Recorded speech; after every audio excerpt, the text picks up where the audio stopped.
This is Laura London, and you're listening to Speaking of Jung. This episode was recorded on November 25th, 2015, at the Park Hyatt Hotel in Zurich, Switzerland, where I had the pleasure of being met by Dr. Barbara Davies. Dr. Davies has over 30 years of work experience as a Jungian analyst, having received her training under the direct supervision of Jung's closest associate, Dr. Marie-Louise von Franz. It was a dream that Dr. Davies had about Arabic alchemy that brought her and von Franz together. For over 12 years they worked side by side, with Dr. Davies eventually becoming von Franz's writing hand due to her illness with Parkinson's disease, and they worked together until von Franz's death in 1998. Dr. Davies grew up in Geneva and earned her Ph.D. in psychology from the University of Zürich.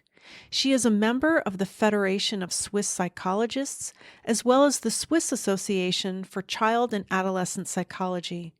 She is also trained and licensed in hypnotherapy, with certifications from both the National Guild of Hypnotherapists in the United States and the Freiraum Institute for Humanistic Psychology in Switzerland.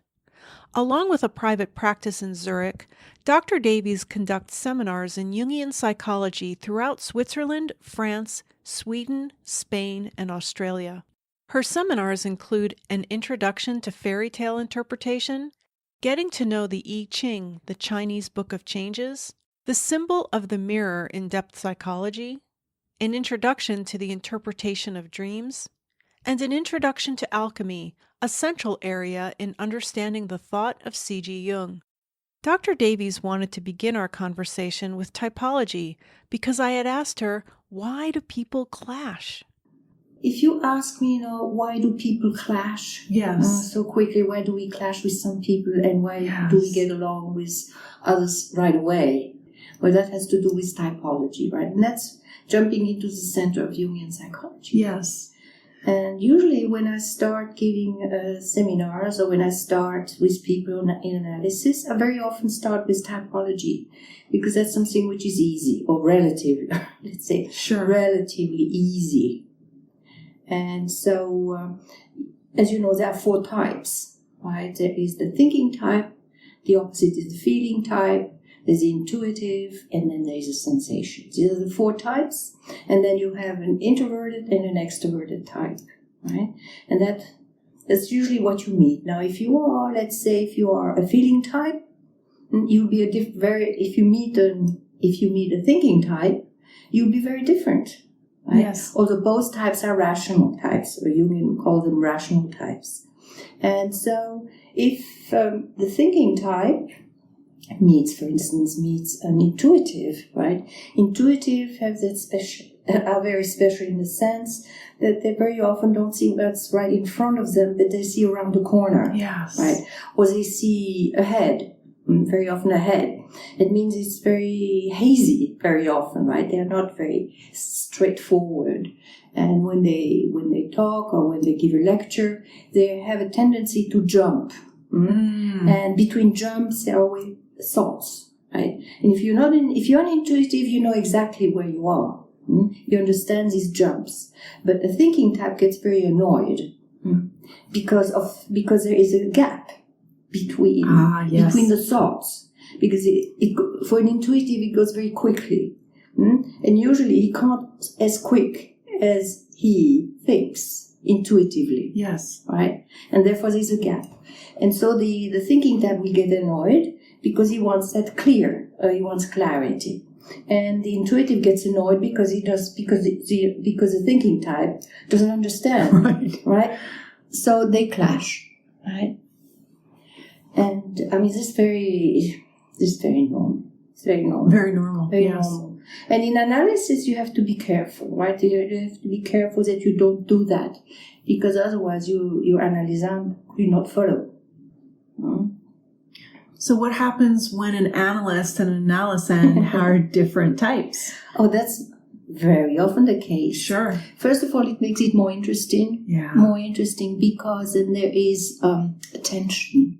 Yes. Right? With this tension, it makes it seems more interesting. If you have the same type, you understand each other very quickly, very well. But then you have the tendency to let it go and think, it's all very easy. An intuitive, when he gets a sensation type as an analysand, it's usually really difficult. Yes. Because the sensation type wants a result right away. The sensation type is naturally interested in what's rational, what's clear, what's concrete, solution, how do we get there, what can we do? And intuitive is absolutely uninterested in such things, right?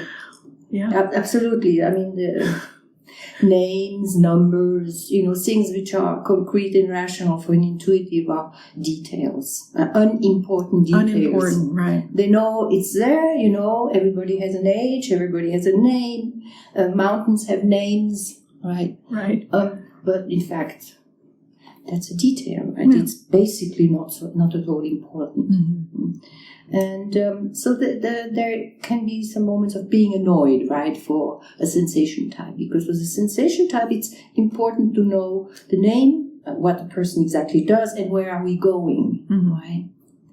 And the intuitive is usually not very interested in where are we going. He knows or she knows, but we don't really need to talk about it because it's clear. I'm laughing because I'm a sensation type, and I'm very much relating to what you're saying. Oh, okay, so we're not talking into emptiness. Not at all. Right. So, I do clash with intuitives all the time. Okay, that's it. But now I know, Okay, yeah, and intuitives will clash with you, right? Oh, yes. Yeah. Right. So what do we do when we find ourselves clashing with not our analyst, but with people? People in general. I think you need patience. And to know yourself. That's the beginning, of course. Right. Without knowing yourself, and that's what analysis is about, is right to become who you really are. That's basically what Jung was suggesting, right? We don't know who we are. But also to not lock yourself in that box.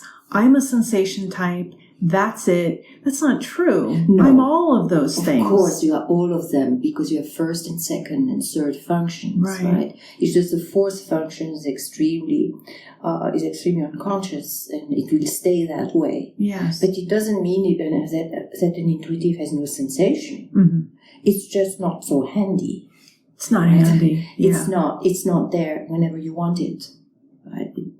But an intuitive, at the best, right? He will have a sensation, just okay.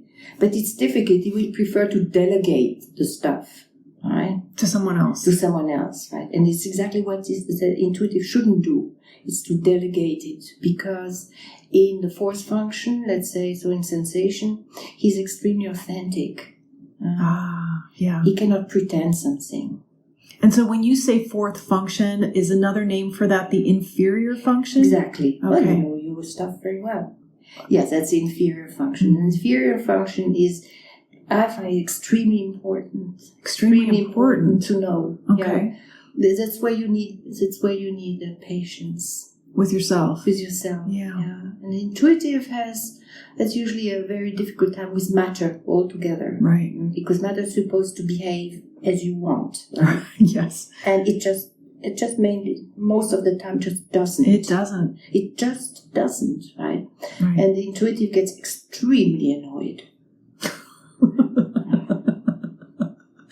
So, patience with yourself, you suggest. Patience with yourself, patience with the other. That's the basic thing, I would say, in analysis that you need. You need patience. That doesn't mean that you have to be patient, endlessly.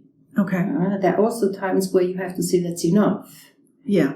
It's enough. We've gone through that, and it's a complex. Okay, it's your mother. Okay, it's your father. It's all that, right? Your grandparents, if you want. But after a while, you have to say, okay, now let's see, where does the dream want to go? Not, why are you having this? Why are you so neurotic? Right? Okay. Neurosis, everybody has some kind of neurosis, right? Yes. But there comes a point where you just have to live with it and make the best out of it. And go where you have to go. I like that you suggest that at some point we just have to live with the neurosis. Absolutely. Yes, and not always say there's something wrong with me, I need to cure this. We don't get cured of it ever, do we? Never. I mean, that's not the idea in That's Jungian not the analysis, idea. that you cure it. I mean, it cures itself. There you go. Right? It cures itself. And when you have a major complex, that complex is going to stay, right? And you have to make the best out of it. And for Jung anyway, it was the regal way. It was the king or the queen's way, the regal way, right? The complex. Because without a complex, I wouldn't want to develop myself. The complex is that what pushes me into my own development, because it nags so much at me. Yes. Right? And it disturbs me so much, right? And it's painful. A complex is so painful when you are in the complex. Right? It makes you miserable. Right? You get out of yourself. You don't know who you are anymore. You do things you suddenly don't know any more things, right? When you're in your complex. An abandonment complex is a terrible thing. Right. That doesn't really go away. Mm-hmm. Are you going to live with it? Every time your friend is not coming on time home, you have fits because he's not or she's not on time. Then you have fits. And that's the complex, right? Because you feel abandoned. So what can we do, for example, with that? Well, I would say the first thing is to know you have such a complex, right? You have such a complex. And then you have probably to learn a little bit to be also there to be patient with yourself. And maybe there should be some mothering, right? Because you feel an abandoned child, and it's most likely that you have also having the abandonment complex, being abandoned somewhere, somehow. So you need to look at that, and you need to learn to mother yourself at that moment. Right? But it's very difficult. Mm-hmm. And also with a complex, when we get to know it pretty well, we don't have to go into it all the way every time. No. We can stop and say, it's okay. very interesting to see, what are we going to do with this complex? Yeah. And it's important in a relationship that the other person knows what complex is bothering you, what complex is making you suffer. It's important for them to know. For your partner to know what is my complex. My complex. Because then you understand much better some reactions. Yes. Which may be totally irrational for the other person. Yes.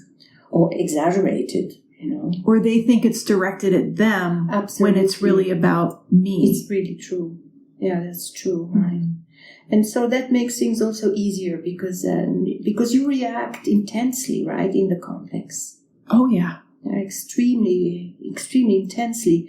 And it really, that's because you jumped, because the complex jumped right at you. Yes. Right, you are in the claws of that complex. Right. Because that's how it is. It's really quite a monster. Complexes. The complex is quite a monster. And I believe I had read that at the core of every complex is an archetype. Yeah. That's behind every complex has an archetype. And a wound. And a wound, I would say, for life. For life, yeah. Mm-hmm. But that's also same thing, right? Same thing is where you are so wounded, right? That you're very much human. Yes. In accepting each other's humanness, humanity, instead of expecting each other to be polite all the time and gracious all the time and, quote, good all the time. Yeah, well, it's dangerous. To say that the more you try to be good, the more you're the opposite, right? Yeah. The more you're worse. Don't ever try to be good. Don't ever try to be good. I like that. It just doesn't. It just won't work. Yes. So it sort of constellates the opposite. It really does. Yeah. I mean, that's the point we are at, right? Today, I would say, in the world. Yeah. We have a problem of opposites, because they are always there, these opposites. We have an enormous problem of shadow. Right. I always bristle when I hear somebody say, have a good day. Oh, gosh. I think, oh, no. Same question as, how are you today? Right? I mean, we do ask that because it's a way to enter the discussion. Right. Because we need this form. But in fact, it's a difficult question. Yes. To answer. Yes. Yeah. So this have a good day or have a great night. Yeah. What do you say to that? I mean, have a night. Yeah, this is my night. Good, bad, indifferent, and everything in between. Okay, well, maybe it would be better to say interesting. Have an interesting evening. Yeah. I wish you have an interesting evening. Yes. Yeah. Yes. Because to have an interesting life is, I don't know if I want to use the word better than to have a good life. Oh, gosh, what is a good life? Yes. What is a good life? That's a huge question. Well, for question. me, I mean, it's very personal, right? I think a good life is for some people to have a lot of money, right? Of course. To have a career, and that's maybe called what's a good life or a happy life. For others, for instance, like Daryl, it's to be as creative as possible. Yes. And for Jung, maybe, and von Franz, the good life is to really do what the unconscious wants you to do, to be able to finish what the unconscious asked you in your life to create. Beautifully said. Right, and that's a good life. And when you are able, before you die, to write the last sentence of a book or of a work, right, then you can say, I've had a good life. So you mentioned von Franz, and I'd like to ask you about her. Would you speak a little bit about her, your history with her? You did your training with her. I did, yeah. Well, I worked for her. That's probably the most important thing. I worked for her for. So how did you meet her? Well, at that time, that's an interesting thing actually. I was having analysis or doing analysis with one of her friends, who was an analyst in Zürich. And she realized, my analyst realized I had a dream about Arabic alchemy. And at that time, von Franz was thinking of writing about Arabic alchemy. And that was the beginning of her Parkinson. Yes. Beginning of her Parkinson. And she was, and her secretary had left. And she was looking for someone with at least 3 languages and to help her because she was starting, to notice her Parkinson. So what year was it that I can't remember. That's the 80s? Yes. Yeah. Oh, yes, the 80s. Beginning of 80s. Yeah. And so that's how I came to von Franz, because I had a dream. I had a dream about Arabic alchemy, of which I knew nothing at all. Sure. And that's synchronistic, right? Yes. That's how things happen, right? When they're very meaningful, it's very often synchronistic. Yes. And so my analyst at that time told her, Barbara had that dream. And then I met von Franz. But I met von Franz and I started working with her. You started analyzing with her? No. I knew her before. I knew her because I knew von Franz before. I'd met her a couple of times before. Mm-hmm. At that time, when I had the dream, right? Von Franz, as I said, was looking for someone to work for her, and that's how I started with von Franz for the next 12 years until 3 days before her death. I see. And the interesting thing that many years before I even started analysis, this friend of mine was at the Jung Institute, and I thought, I should go to the Jung Institute too. That sounds interesting. Mm-hmm. And so she arranged for a meeting with von Franz. And, I went to see her. And we talked about a dream or so. And so she said to me, well, your friend is at the Jung Institute and you think you want to go there too. Mm-hmm. And I said, yeah. And then she said, okay, well, go and do that. Mm-hmm. But that meant at that time, I couldn't have gone into the Jung Institute because I didn't have my grades. Yeah. Right? Okay. Because at that time you needed to be at university, at least to be able to go to the Jung Institute. Right. And I didn't have that. Mm-hmm. I was doing something completely different. And so she basically said, that's it. And after saying 40 minutes, that was it. Oh. That was it. That means, well, you go and do it.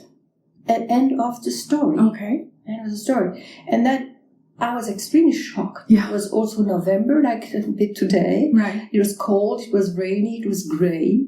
And there I was, and I thought, from France, all doors are going to open, Right. it's going to be great. Yeah. And that was the opposite, all doors closed, right? And it forced me to start studying again. And that was pretty tough. And I remember meeting Barbara Hanna. And Barbara Hanna, we were talking about my dreams, and she said to me, yeah, it's going to feel like 100 exams. So that was, oh my God, what is this? Yeah. What is this? But I was always very interested. I was extremely hungry. I've always been extremely hungry for knowledge. Yes. And that is actually what got me into studying, because I had a child at that time. Mm-hmm. And anyway, so that was interesting to see that many, many years later, I met von Franz again, based on a dream and a synchronistic happening. Right.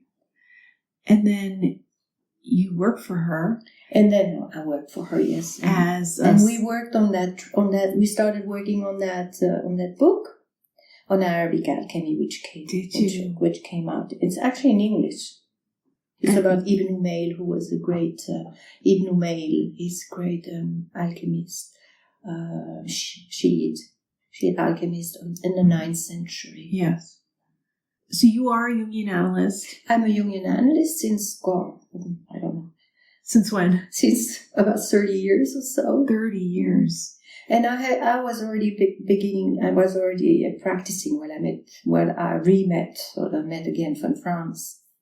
I was already having my own practice then. You already had your own practice? But I went to university, right? Right. I'm also a clinical psychologist. Okay. And Ph.D. And and that's how. And you did that here in Zurich? I did all that in Zurich, yes. So you got your graduate degree, in Zurich, and PhD in Zurich. And then you got your diploma in analytical psychology. Yeah, but that analytical psychology, due to the analysis I was doing with von Franz, around von Franz, through von Franz. Yes. But I never went to the Jung Institute. Right. Because that wasn't part of the deal. I see. And you were with her up until her death. Yeah, a couple of days before. A couple of days. That must have been really tough. That was very tough. And you were writing for her because she couldn't write. She couldn't write, so I was basically her private secretary. Yes. And we were doing everything, basically everything which was. She was working on a book up until the end. Yeah, and many different books really. What was the last book that she wrote? The last book, probably it was a cat. I'm not quite sure. The cat, that's one of my favorite. Yes. Yeah, the cat. And she was finishing or rewriting, different books. And when she passed away, had she finished everything? Probably. Yeah, absolutely. Yes, she did. There is a beautiful dream of hers, which you will find in one of her books. I have to tell you where it is. Okay. In which she talks about the last dream she had. And that's a number 17. It was a stone which has 17 angles. And 17 is an extremely important number in alchemy, or especially in Arabic. What does it mean? It means different things, really. It means that you have done your work. You've done everything that you had to do here is done. It's a very religious number too, the 17. And she writes about that in one of her books. She writes about that, yes, she writes about that. And I can't remember which book it is, but okay, you can tell me, and then I'll include a link to it on the page that has your podcast. Yeah. Just one more thing about her. I know she was quite ill for many years. Yes. And I had read in a book that she didn't want to take medication for her Parkinson's disease. She took some, but she could have taken more. She didn't. She decided not to. And what was her reason for that? I think it's extremely personal reason. And we all have different interpretations of that question, regarding that question. Yeah. I really don't want to go into that because it's extremely personal. Absolutely. Absolutely. I only ask because I've taken all different kinds of medications in my life, and I just stopped. I said, I don't want anything to be affecting my mind. I don't want to feel groggy. I don't want to feel high. Yeah. I want to be me. I want to be clear. Yeah. And I stopped drinking almost 20 years ago. I don't drink any alcohol, and I don't take any medication. But that brings me to wanting to finish up a little bit on typology that we were talking about earlier, that we didn't talk much about the feeling function. That's a tough one for me to understand. Okay. Well, there is something so special about the feeling function. Okay. It's my opinion. And I think you will also find it in von Franz, but it's so clear. It's not so clear in the typology she talks about regarding the inferior function. But I think the feeling function, there is no personality which can be as cold as the feeling type. Okay. The feeling type, the other side of the feeling type is that extreme coldness. It can cut you off just like that. An intuitive can't. Okay. It's my experience, right? Maybe someone else will say something different. Sure. But my experience is with feeling types that when they really want to cut a person off, they will. Just like that. And it's probably right. It's just extremely, extremely painful and hurtful when you experience it. So would you describe a feeling type a little bit? Well, a feeling type is extremely, extremely well related, right? That is the advantage of that type. It's related. It has immediately feelings for you, right? It understands you on a feeling basis, right? Not on a thinking basis. Okay. And you don't have to define yourself, right? But for a thinking type, you have to define everything. If we talk about something, we need to define that thing first. Otherwise, we don't know what we're talking about. Okay. But with a feeling type, you don't have to define it, right? It's what the feeling really is. I don't know. We don't really know. But I think it's the way the feeling type relates to people or to things too. To things as well, yes. Yeah. It's related to nature, for instance. Okay. Right? Yeah. There is that beautiful, beautiful example from France about the sunflowers. Right? She went walking with an intuitive, and the whole day they saw beautiful sunflowers. And in the evening, you sit with that person and you talk and you say, have you seen these beautiful sunflowers? And the intuitive will tell you, sunflower? Because it just wasn't there. Right. Well, that would never happen to a feeling type, ever. Right? Because it is related to earth, it's related to things, right? It's related to the moment. I mean, this is not very specific, right? It's extreme. Sure. It's just it's an example to express it's the intuitive or the feeling type. So the feeling type's inferior function is naturally thinking. Yeah. And yes, but one has to be careful. I mean, I think that when the feeling type has a good thinking function, it's the only time I think that his thinking has real depth. Okay. That I find very often that thinking type are extremely clear cut, but they don't have any feeling in there. Right. Of course, thinking is so different, right? Right. But it's a great thing about the feeling type, when the feeling type has a lot of thinking to do, or has to develop his inferior function as far as it goes, thinking has a lot of depth. I see. And I find that the thinking type, because it's so rational, in my opinion, very quickly gets boring. But that is just me, right? Okay. It's Sure. just me, right?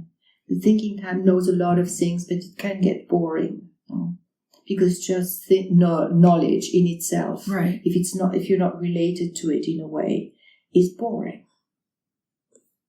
It's boring. Yes. But the feeling type, I mean, I know a couple of women who have that. They have done a lot of thinking, had to, and that's difficult for them. Naturally, it's difficult. Sure. But then their thinking has real depth, I see. and it's completely different than the thinking of a thinking type. So I had asked earlier, I'm not sure if I expanded on this. What I've noticed people do is lock themselves into identifying with their type and not developing any of the other functions.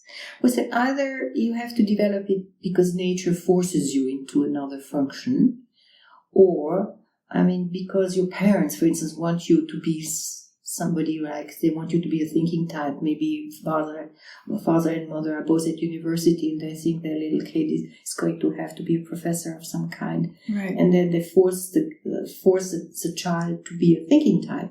Of course, the child will be very neurotic, but he's probably, or she's maybe not at all a thinking type, but maybe a feeling type, right? Okay. Or intuitive or someone else. But then it will have developed two functions. So that's an advantage, right?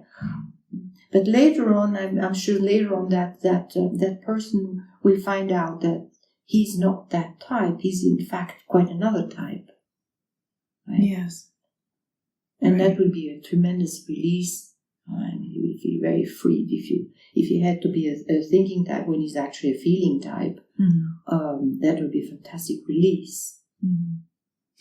So, as far as developing our other functions and not so much identifying with what Daryl Sharp and I talked a little bit about typology tests because they're very popular these days, and how limiting they are and how inaccurate they tend to be. And that he said that they didn't make room for the fact that typology is dynamic. It changes. And especially later in life, we start to maybe, absolutely, an intuitive will start to maybe become a little bit more, an introvert will start to become a little bit more extroverted. You're talking about these extremes, introverted and the extroverted and introverted types. Yes, would you say a little bit about that? But even during lifetime, right? Sometimes you have phases where you need to be extroverted. I wonder whether there are types which are mainly only introverted or totally extroverted. I doubt it. I think that we are always a little bit of both. We're always a little bit of both. Yeah. I like that. Yeah, because I see a lot of identification with the type that they believe that they are, or that a test told them that they are, and that's it. There's no leeway, and that's not necessarily true. I don't see it that way. I don't see it that way. And that it can change with time, and that you have to, right? Life forces you into being maybe more introverted or extroverted, right? Right. I remember always hearing the psyche seeks wholeness. And how can we be whole if we're only identifying with one type? Yeah, but naturally, And I think life is so that you will always meet your own opposites. Yes. Right? And so you're forced to try and come to terms with your opposites. And when we reject them out of hand at first, they'll show up in some other form. I mean, just look at the whole idea of the shadow, right? That we have to be more aware of the shadow and try to, in a way, integrate some of the shadow that we have instead of projecting it on the outside. That's already the beginning of being whole, right? Because you try to integrate the shadow. That is integrating your opposites. Integrating your opposite. Yeah, the shadow which meets you and faces you every day. Every day. Every day. Yeah. So would you give the worst part of yourself? Yeah. The worst part of ourselves we see every day. Every day. And if we see it, that means we should also be a little bit more, patient with shadow aspects of our personality, or some other people of whom we think that they are bad or very unconscious. They can't help it very often, right? They are that. So they are that. Sometimes I think, thank God, they have to take that part. Then I don't have to do it myself. Yes. That's a concept I don't hear many people talking about. Oh, that's tough. That is tough. That's very tough and very dark and very shadowy. And it's dangerous. I mean, I don't know. That's a dangerous thing if we think of the world today. Right. Right? And we think, aha. That they're carrying our shadow. Yeah. Instead of us integrating it ourselves. Or at least having a look at it. Because integrating the shadow is very often not at all possible. Right? Because impossible? It's very often not possible. Not possible, yeah. It's so tough. Right? Yeah. Because that means we have to go down. We have to go into the unconscious. We have to go down into our own cellar. Deep, deep down. Find out my own darkness. Yeah. But the consequence, if we don't do that work, is that we're going to project it onto the outside world. And then we have the world we have. And then we have the world we have.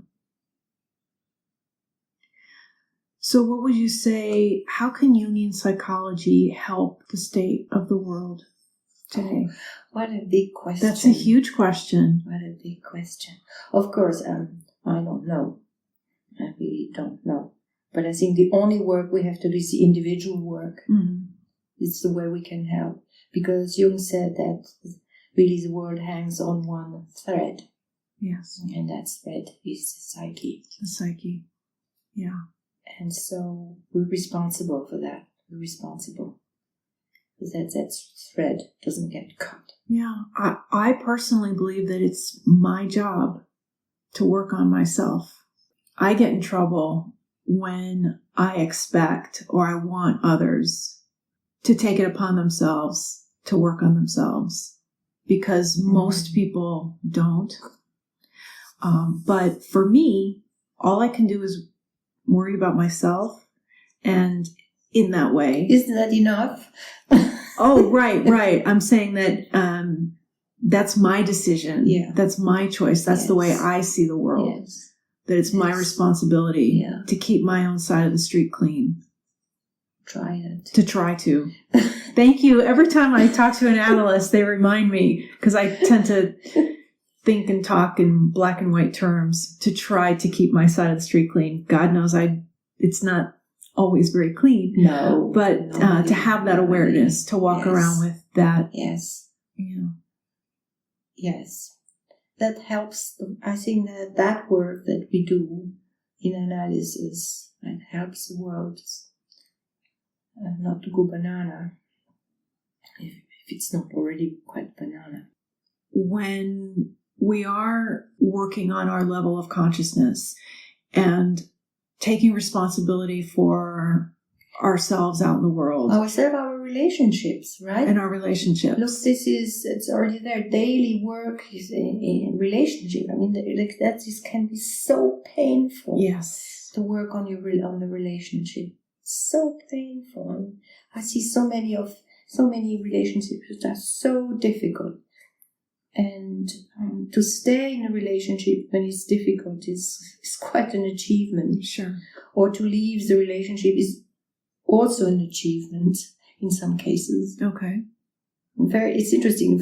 I found very often that when people want to separate, the unconscious wants them to stay, and the opposite is true too. That they want to stay, and the unconscious thinks they ought to separate. It's very interesting to find out that. So both people have to be involved in that process if you're looking at the unconscious? I think this is extremely important that both are in analysis. I can only say what I experienced. They both need to be in some kind of analysis. You're saying when a couple is working on their relationship, that it can't be just one. It happens. I mean, I know, right? It happens. Yeah. And sometimes you can say it has happened that one person decided to leave and do analysis with some analyst for 3 or 4 years. Mm-hmm. And then they went back to their relationship and it worked. It was fine. Right? Okay. And only one worked. But I find it extremely unusual. I think the other way is happens much more often, that if only one does analysis, it will lead to a separation. Because when you become more conscious, it's very difficult to bear the unconsciousness of the other partner. To bear the unconsciousness of the other partner. It gets very, very difficult. So what happens when a person in a relationship points out to their partner something that their partner is not conscious of, and of course they deny it? That's rough. It leads nowhere. It leads nowhere. It leads nowhere. It leads nowhere at all. Because if you're unconscious, you're unconscious. Yeah. You just don't know it. I mean, and certainly don't want your partner to tell you. Right. To tell you, where your weak points are. So it's up to us to bear where our partner is being unconscious. Yeah, that's what it amounts. It amounts to that, really. Right. Yeah, I think so. And that takes a lot of ego strength? Yes, a lot of ego strength. I think that's where wisdom comes too into the picture. Okay. And it may lead to a bit of more wisdom. When you start bearing the other person's. So in the cases where a relationship should end, it's when the two people cannot accept each other's shadows. I think probably that's at the basis. At the basis. But I think that probably it's more like they're preventing each other from developing. Okay. I would say that's probably number one. Mm-hmm. They're just preventing each other from developing or going where they should be going. But that's one possibility amongst a couple. And that's why it's so complex, right? A relationship. I think relationship is the most complex thing you can have. And our relationships are not better than the world and our world. They're no better than the world really mirrors our the level of relationship we have. That's the way I see it, right? The world is really a mirror. I see so much people writing and posting things about pray for peace, world peace. Sure. That's a great... It's wonderful. Thought. Absolutely. But... it's not enough. You can stay unconscious. You can pray and stay totally unconscious. And then the world. The Dalai Lama said something extremely important. I don't read many books of the Dalai Lama, but one I read just lately. It's a small book. In that it says, actually, it doesn't say word by word, Okay. right? But it says something like, actually, it'd be better to have no religion, right? What we need is ethics. Ethics, right? Global ethic. That's what he says, and I would underline that. You would underline that. So what is a way that we can have more of that in our lives? Well, I think the work we do in ourselves that's ethical work. That's ethics. It's to be conscious of yourself, to be conscious of your shadow, to learn to have more patience with yourself and with the others, to bear. That's ethics. That's not religious. So when people are when people are really hammering home world peace, I bristle because I think, well, what are you doing in your own life for world peace? Is your life peaceful? The problem is that naturally it's so easy to project, right? Right. The world should be at peace, the world should be this, the world should be that, and it's not this and it's not that. That's projecting. That's a projection, how the world should be. How do we know how the world should be? And when people say, well, there's so much suffering in the world, there's so much violence in the world. It's true. It's true. And you're saying it's quite possibly a reflection of us. Of our own brutality. And I mean, if you look at your dreams, you will certainly have figures in your dreams, figures which are extremely brutal. Right? Your animals, for instance, can be extremely brutal. Oh, yeah. Well, there we are. Your male part in yourself can be extremely brutal. Well, that's where you are. So you can see it mirrored on the outside. I don't mean to, that you have always to take everything for yourself, right? That you're responsible for everything. You're not responsible for everything. But you're responsible for yourself. But you're responsible to see, or to understand or to think about your own parts in all this. Our own part in this. Yeah. Yeah, that it's not just them and they. Yeah, and it. You said that you're also a clinical psychologist. Mm-hmm. And so how does clinical psychology differ from Jungian analysis? Oh, it's very, very different. Mm-hmm. And why did you decide to be both? I would say that I'm not very much a clinical psychologist. Okay. Right? It's just the way I had to go to university, and then it was clear I was going to do clinical psychology. It prepares you for many. Clinical psychology, I think, a very good basis. Okay. It's just not enough because it doesn't do anything to my own personality. It tells you about neurosis and psychosis and all these disturbing things that a human being has, but it does not help you to see who you are. That's very interesting because when I first got into analysis, it was right after I graduated. Well, it was about 5 years after I graduated from college, and I studied psychology in college. And I remember I would keep all of my textbooks, and I had one called Abnormal Psychology. And, I was trying to find myself in that book. What's wrong with me? What's wrong with me? And I remember telling my analyst in the beginning about that book, and she said, you know what you need to do with that book? You need to throw it up against the wall. Oh. So I did. Oh, like in a fairy tale. Yes. When he takes a frog and throws a frog against the wall, and there comes the prince. Yes, that's what happened. I did it in my basement too. So I was angry with my analyst. I wanted her to diagnose me. I wanted her to tell me, this is your problem. This is what you are. Mm-hmm. And she didn't, she wasn't going to do that. That wasn't what she was about. Okay. And maybe she hadn't figured it out. Well, and that's not what Jungian analysis is about. And I didn't understand that in the beginning.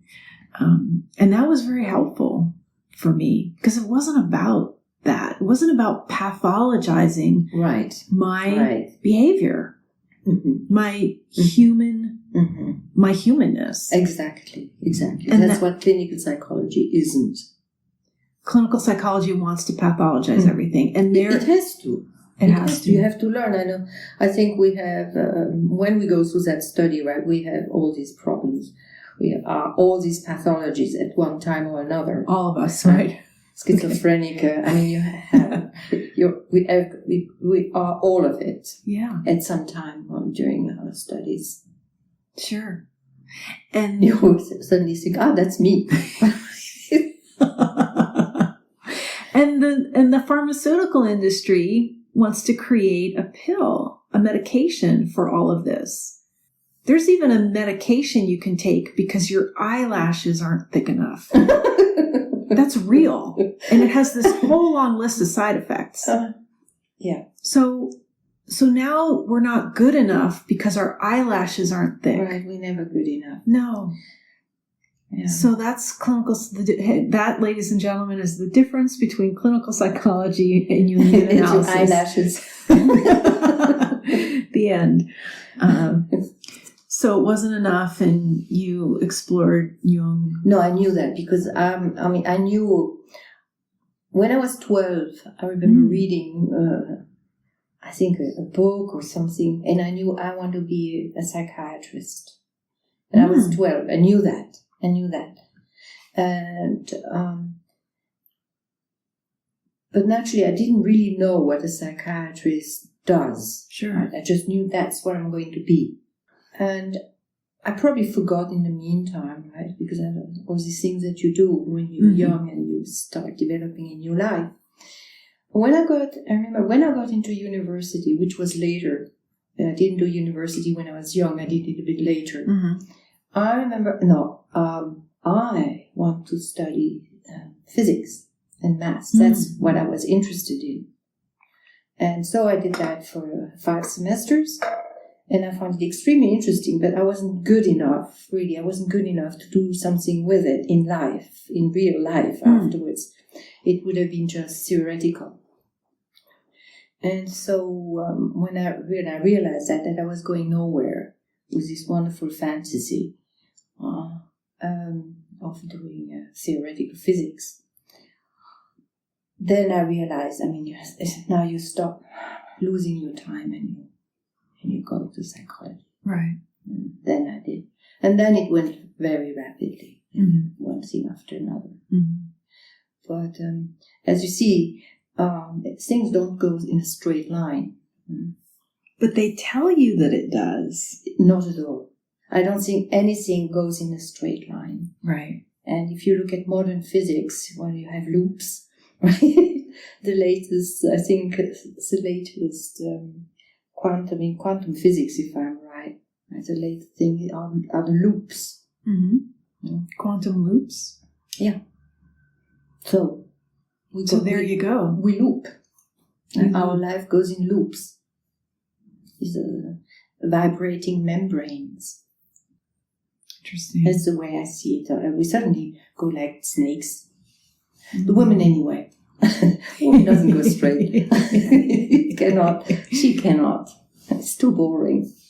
It sure is. It's like rails. We know we can't go straight on a rail, right? So the one-way track. There's nothing that goes on a one-way track except a train. Even in Switzerland, trains don't even have. If you go into Switzerland through the mountains, the train, there are just bits which are straight, and then comes a curve.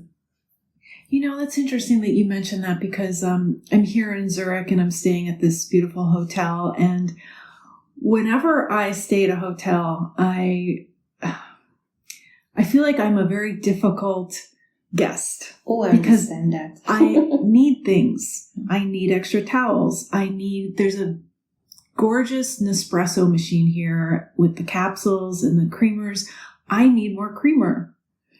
I need the housekeeping to come at a certain time. I need this. I need that. I'd like some more water. And I feel like I'm high maintenance. I'm labeled high maintenance, difficult, troublemaker. Mm-hmm. But you're saying as women, I don't know if you meant just women, we're That's the way we go. That's the way we go.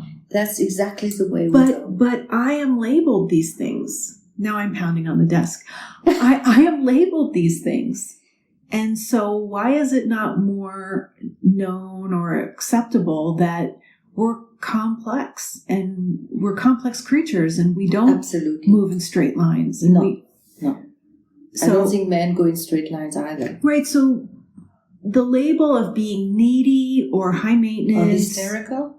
Yes. As soon as you are a bit complex, Right. you call she's difficult. hysterical, difficult. Yeah. Yes. So how do we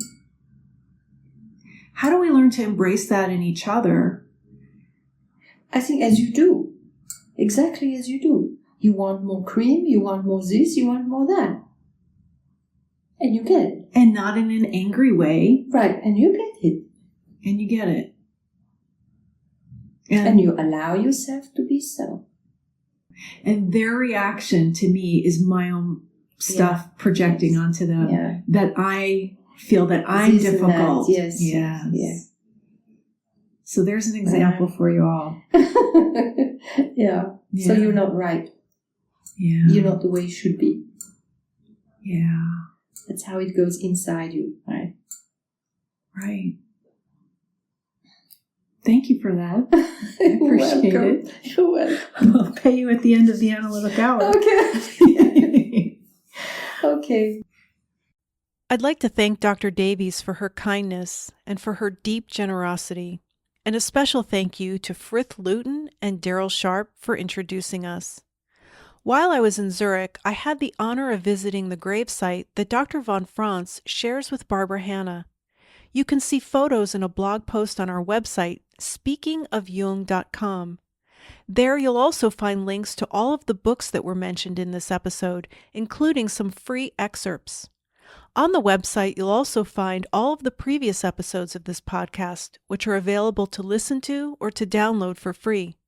You can also listen to this podcast on iTunes and on Stitcher. Last week, I was the guest on Beyond the Strange to introduce Jung to a whole new audience, and on our website, you'll find links on how to listen to that as well. Next week, I'll be Brian's guest on The Mind's Eye to discuss Jung's writings on the occult. You can follow me on Twitter at Jungian Laura for what's coming up next on the podcast. I'd once again like to thank everyone who made my trip to Zurich possible. Thank you to United Airlines, the Park Hyatt Zurich, all of my previous guests for their love and support, and my eternal gratitude as always to Sean Lau, Charlie Arthur, and Diane Braden. This is Laura London, and you've been listening to Speaking of Jung.